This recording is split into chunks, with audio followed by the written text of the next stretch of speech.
NIOS कक्षा 10वीं के सभी विद्यार्थियों का हमारे यूट्यूब चैनल में एक बार फिर से स्वागत है। विषय हिंदी। हिंदी विषय में जो भी पाठ आपके सार्वजनिक परीक्षा में आने वाले हैं, उन सभी पाठों से हम महत्वपूर्ण प्रश्न लेकर आए हैं। इन्हें आप ध्यान से पढ़ें और समझें, याद करें। प्रश्न संख्या 1। बहादुर अपनी माँ से बहुत प्यार करता था, फिर भी वह घर से भाग गया, कारण बताइए। आपने कहानी को ध्यान से पढ़ा और समझा। उसके बाद आप उत्तर लिखेंगे कि बहादुर अपनी माँ से बहुत प्यार करता था, फिर भी वह अपने घर से भाग गया क्योंकि उसको डर था कि कहीं घर जाने के बाद माँ उसको दोबारा ना मारे। वह अपनी माँ के गुस्से से बहुत डर गया था, इसलिए वह जंगल से सीधा बस स्टैंड पर पहुँच जाता है। प्रश्न 2। बहादुर कहानी में निर्मला किस प्रकार दूसरों के दबाव में आकर अपने नौकर के प्रति बदल गई। निर्मला बहादुर को अपने बेटी की तरह रखती थी, उसके लिए खाना बनाती थी, लेकिन पड़ोसन की बातों में आकर निर्मला उसके लिए रोटियां बनाना छोड़ देती है। बहादुर को गलती करने पर मारती है। निर्मला ने बहादुर को डांटना फटकारना शुरू कर दिया था, यहाँ तक कि जब बहादुर पर चोरी का इल्ज़ाम लगता है तब भी वह बहादुर का यकीन नहीं करती और वह अपने नौकर बहादुर के प्रति बदल जाती है। ये थे बहादुर कहानी से 2 प्रश्न। अब कहानी को ध्यान से पढ़ें और समझें। पाठ के अंत में और पाठ के दिए गए प्रश्नों को अपनी पाठ्य पुस्तक से पढ़ें, अध्ययन करें। प्रश्न 3। कबीर ने गुरु की तुलना कुम्हार से क्यों की है।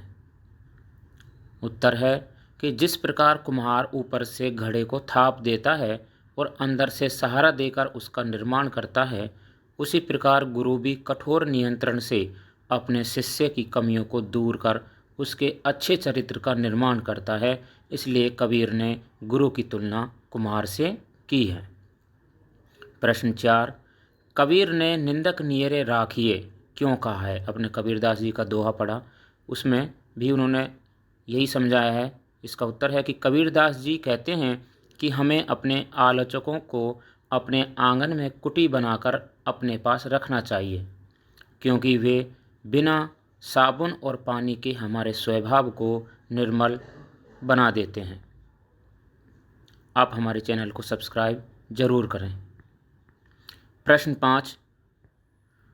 आह्वान कविता के अनुसार देश के प्रति हमारे भी कुछ कर्तव्य हैं, उनका उल्लेख कीजिए। यह आह्वान कविता से आया है प्रश्न। उत्तर कि देश के प्रति हमारा कर्तव्य यह है कि हम कठिन परिश्रम करें, अपने देश को विकसित बनाएं, हम अपना समय व्यर्थ ना करें। प्रश्न 6। विविध सुमनों की एक माला से क्या तात्पर्य है और यह उदाहरण क्यों दिया गया है। उत्तर कि विविध सुमनों की एक माला से यहाँ पर तात्पर्य है कि जिस प्रकार भिन्न भिन्न फूलों की एक माला निर्मित कर ली जाती है, उसी प्रकार विभिन्न भारतवासी जो कि विभिन्न अलग अलग धर्मों, संप्रदायों, जाति के होने के बावजूद एक रह सकते हैं, अर्थात एकता के सूत्र में बंध कर रह सकते हैं। देशवासियों को समस्त भेदभाव भूलकर एकजुट होकर देश का विकास करना चाहिए। प्रश्न 7। काव्य सौंदर्य स्पष्ट कीजिए। पर कर्म तेल बिना कभी विधि दीप जल सकता नहीं, है देव क्या सांचे बिना कुछ आप ढल सकता नहीं। इस पंक्ति का आपको काव्य सौंदर्य लिखना है। उत्तर कि कवि ने परिश्रम या कर्म के महत्व को दीपक और तेल के माध्यम से समझाया है।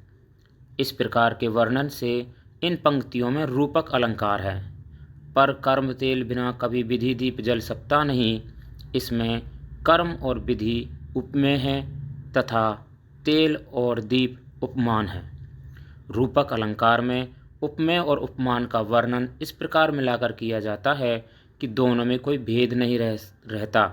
इस प्रकार के एक रूप वर्णन को उपमेय पर उपमान का आरोप कहते हैं, और जहाँ उपमेय पर उपमान का एक रूप आरोप हो वहाँ रूपक अलंकार होता है। प्रश्न 8। क्या आज़ादी का संबंध कर्म से है? यदि हाँ तो कैसे? आज़ादी कविता के आधार पर स्पष्ट कीजिए। उत्तर, कठिन परिश्रम करने वाला व्यक्ति अपने कार्यों को निश्चित समय पर कर सकता है और जीवन में विकास कर सकता है। समय पर कठिन परिश्रम कर अपने सपने पूरे करने वाला व्यक्ति ही वास्तव में आज़ादी भोग सकता है। जैसे फसल को बोने वाला ही फसल काट पाता है। प्रश्न 9, आज़ादी कविता में शागिर्द ने सुई में धागा पिरोने का निर्णय क्यों लिया? उस्ताद के समझाने पर कि कठिन परिश्रम से ही अपने सपनों को पूरा करके आज़ादी को भोगा जा सकता है, शागिर्द ने सुई में धागा पिरोने का निर्णय लिया। वह समझ गया कि मेहनत करके ही वह आज़ादी भोग सकता है। प्रश्न 10, चंद्रगहना से लौटती बेर कविता का क्या उद्देश्य है? उत्तर, कि कवि ने कविता के माध्यम से गांव को जीवंत करने का प्रयास किया है। कवि ने ग्रामीण अंचल को श्रेष्ठ एवं शहरी अंचल को चतुर एवं निरा व्यापार का केंद्र कहा है। गांव की सभ्यता, संस्कृति, कृषि एवं प्रकृति के सुंदर रूप का चित्रण करना ही कवि का उद्देश्य है। प्रश्न 11, चंद्रगहना किसका प्रतीक है? उत्तर, चंद्रगहना एक स्थान का नाम है। चंद्रगहना गांव की प्रकृति, सुंदरता और हरियाली का प्रतीक है। यह ग्रामीण जीवन की आत्मा को दर्शाता है। प्रश्न 12, अखबार का स्वरूप क्या होता है? अखबार का स्वरूप, बहुत लोग समझते हैं कि अखबार में केवल खबरें छपती हैं, लेकिन अखबार में खबरों के अतिरिक्त बहुत सी चीज़ें छपती हैं, जैसे जिन्हें अलग अलग नामों से जाना जाता है और इनके लिए पृष्ठ निर्धारित होते हैं। ये आपको ध्यान रखना है। अखबार के प्रकार, अखबार के अंग, समाचार के अंग, ये सब आपको याद रखने हैं। प्रश्न 13, फीचर क्या होता है? फीचर एक प्रकार का लेख होता है जो किसी विषय, व्यक्ति या घटना के बारे में रोचक, मनोरंजक और भावात्मक शैली अर्थात विभिन्न प्रकार के भावों से भरपूर में लिखा जाता है। यह जानकारी देने के साथ साथ लोगों का मनोरंजन भी करता है। फीचर के उदाहरण, भारत की ये बहादुर बेटियां, यह पाठ फीचर विधा में था। पर्यटन स्थलों का सौंदर्य, वृक्षों का महत्व, एक जीवन दर्शन, तो ये सभी फीचर के उदाहरण हैं। प्रश्न 14, विज्ञापन के बारे में आप क्या जानते हैं? अखबार की दुनिया पाठ के आधार पर बताइए। उत्तर, कि विज्ञापन समाचारों की कमाई का मुख्य साधन है। अखबारों की खबरों की तरह विज्ञापनों के लिए भी अलग अलग एजेंट और अखबार कर्मचारी नियुक्त होते हैं। अखबारों को जितने अधिक विज्ञापन मिलते हैं उतनी अधिक उनकी आय होती है। प्रश्न 15, सुखी राजकुमार कहानी के अनुसार गौरैया का आरंभिक व्यवहार कैसा था? उत्तर, सुखी राजकुमार कहानी के अनुसार गौरैया आरंभ में केवल अपने बारे में सोचती थी। वह राजकुमार की मदद न करके अपने मित्रों के साथ मिस्र देश जाना चाहती थी ताकि वह आराम से रह सके, लेकिन दयावान राजकुमार के साथ रहकर उसमें भी बदलाव आया और वह दूसरों की मदद करने के लिए ठहर गई। प्रश्न 16, सुखी राजकुमार कहानी के आधार पर गौरैया के चरित्र की 2 विशेषताएं लिखिए।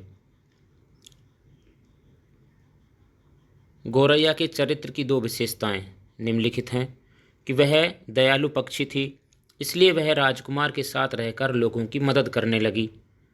दूसरा, कि उसके भीतर बलिदान की भावना थी। राजकुमार के अंधे होने पर कुरूप राजकुमार के साथ ही रहती है और अपना जीवन भी बलिदान कर देती है।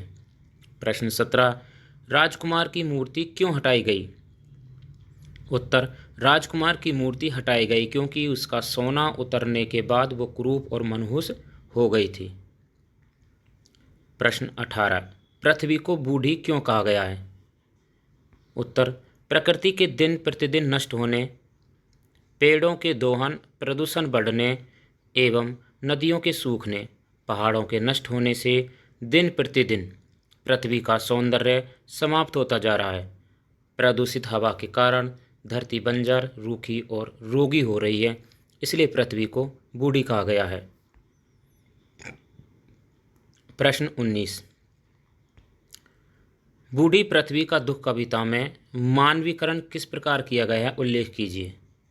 उत्तर, बूढ़ी पृथ्वी का दुख कविता में प्राकृतिक संसाधनों का मानवीकरण किया गया है, जैसे नदियों का अंधेरे में मुंह छिपाकर रोना, पेड़ों का सपने में चीखना या भयभीत होना और बचाव के लिए हाथ हिलाना, हवा का खून की उल्टियां करना, पत्थरों का चीखना चिल्लाना तथा पृथ्वी का बूढ़ी स्त्री के रूप में मानवीकरण किया गया है। आप हमारे चैनल को सब्सक्राइब जरूर करें। प्रश्न 20। पानी के प्रदूषण के प्रमुख कारणों का उल्लेख कीजिए। जल जीवन का आधार है। जल प्रदूषण के निम्न कारण हैं, जैसे नदियों में पशुओं को नहलाना, मल मूत्र विसर्जन करना, बड़ी बड़ी फैक्ट्रियों का प्रदूषित जल नदी में प्रवाहित करना। इन सभी कारणों से पानी प्रदूषित हो रहा है। प्रश्न 21। जल को प्रदूषित होने से बचाने के उपाय सुझाइए। उत्तर, नदियों की सफाई करवानी चाहिए, जल का उचित मात्रा में उपयोग करना एवं अवांछनीय पदार्थों को नदियों में न बहाकर जल को सुरक्षित रखा जा सकता है। इस प्रकार से हम जल को प्रदूषित होने से बचा सकते हैं। प्रश्न 22। महंत ने गोवर्धन दास को भिक्षा लेने जाते समय क्या समझाया था। उत्तर, महंत ने गोवर्धन दास को भिक्षा लेने जाते समय समझाया कि लोभ नहीं करना। लोभ करने से पाप होता है और सम्मान नष्ट हो जाता है। लोभ करने से व्यक्ति नरक में जाता है। ये सब महंत ने गोवर्धन दास को समझाया था। प्रश्न 23। गोवर्धन दास अंधेर नगरी में क्यों रहना चाहता था। उत्तर लिखेंगे आप कि गोवर्धन दास अंधेर नगरी में इसलिए रहना चाहता था क्योंकि वहाँ सभी वस्तुओं का समान मूल्य था। सभी वस्तु टके की एक सेर मिलती थी, जिससे उसका पेट अच्छे से भर जाता और उसे कभी भूखा नहीं सोना पड़ता था। प्रश्न 24। अंधेर नगरी नाटक लिखने के पीछे भारतेंदु हरिश्चंद्र का क्या उद्देश्य था। कि भारतेंदु हरिश्चंद्र ने किस उद्देश्य के साथ अंधेर नगरी नाटक लिखा था। उत्तर, अंधेर नगरी एक व्यंग्य नाटक है जिसमें भारतेंदु ने अन्यायी राजा के माध्यम से अंग्रेजी शासन व्यवस्था की कमियों पर करारी चोट की है। भारतेंदु के समय में भारत अंग्रेजों का गुलाम था। अंग्रेजी शासन की आलोचना सीधे सीधे नहीं की जा सकती थी। इसी उद्देश्य के साथ उन्होंने अंधेर नगरी नाटक को लिखा। प्रश्न 25। मूल्यवान वस्तुएं सस्ती होने पर भी महंत ने अंधेर नगरी में रहने के लिए क्यों मना कर दिया था। उत्तर, महंत जानते थे कि ऐसी व्यवस्था में जहां प्रत्येक चीज का मोल एक ही है, अर्थात शरीफ और बदमाश में कोई भेद नहीं किया जाता, वहां किसी के जुर्म की सज़ा किसी को भी मिल सकती है। इस व्यवस्था में सब चीज़ें टके सिर मिलती हैं। महंत ऐसी नगरी में रहने के जोखिम को जानता था, इसलिए उन्होंने मना कर दिया। प्रश्न 26। नाखून क्यों बढ़ते हैं पाठ के अनुसार मनुष्य पशु से भिन्न कैसे है, लिखिए। उत्तर, नाखून क्यों बढ़ते हैं पाठ के अनुसार मनुष्य पशु से निम्न प्रकार से भिन्न है, यानी अलग है। एक, कि मनुष्य भाषा के आधार पर विचारों का आदान प्रदान कर सकता है, किंतु पशु ऐसा नहीं करता है। दो, कि मनुष्य में निर्णय लेने की क्षमता होती है, पशु में ऐसी क्षमता नहीं होती है। तीसरा, मनुष्य निर्माण, आविष्कार, विकास के क्षेत्र में योगदान प्रदान करता है, किंतु पशु असमर्थ है। प्रश्न 27। एक बूढ़े व्यक्ति ने मनुष्य को सुख कैसे मिलेगा प्रश्न का क्या जवाब दिया।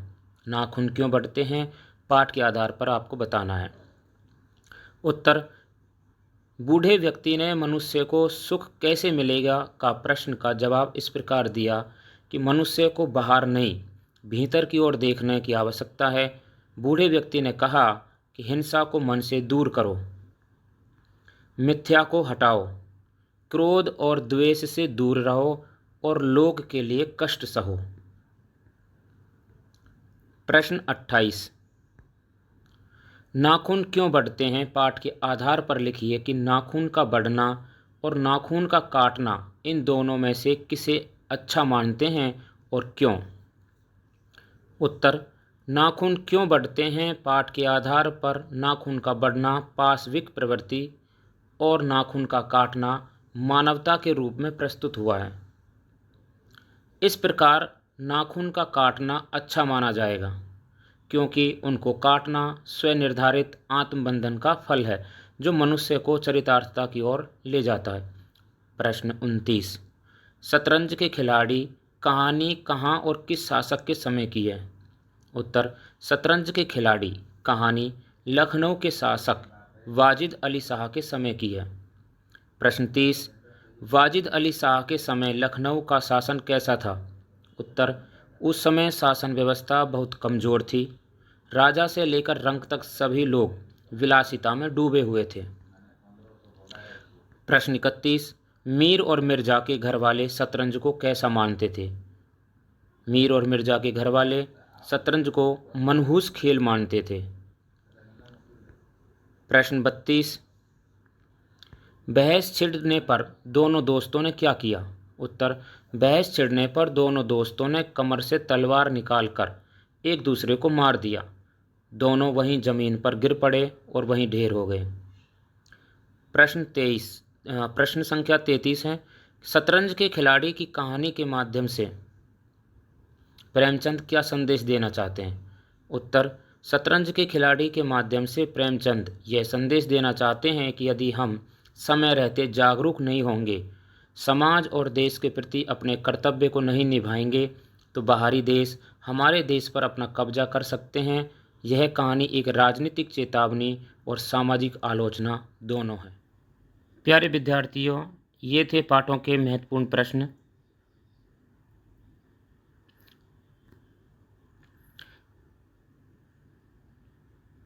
प्यारे विद्यार्थियों, ये थे पाठ से कुछ महत्वपूर्ण प्रश्न। आप पाठों का अध्ययन करें और परीक्षा की दृष्टि से जो महत्वपूर्ण प्रश्न हैं उन्हें याद करें, समझें। आप सभी पाठों का अध्ययन सपोर्ट मटेरियल से कर सकते हैं। आप NIOS की साइट से प्रत्येक विषय का सपोर्ट मटेरियल डाउनलोड कर सकते हैं। NIOS की साइट पर 2025-26 के लिए नया सपोर्ट मटेरियल आया हुआ है, वहाँ से आप डाउनलोड कर लें और अध्ययन करें। धन्यवाद।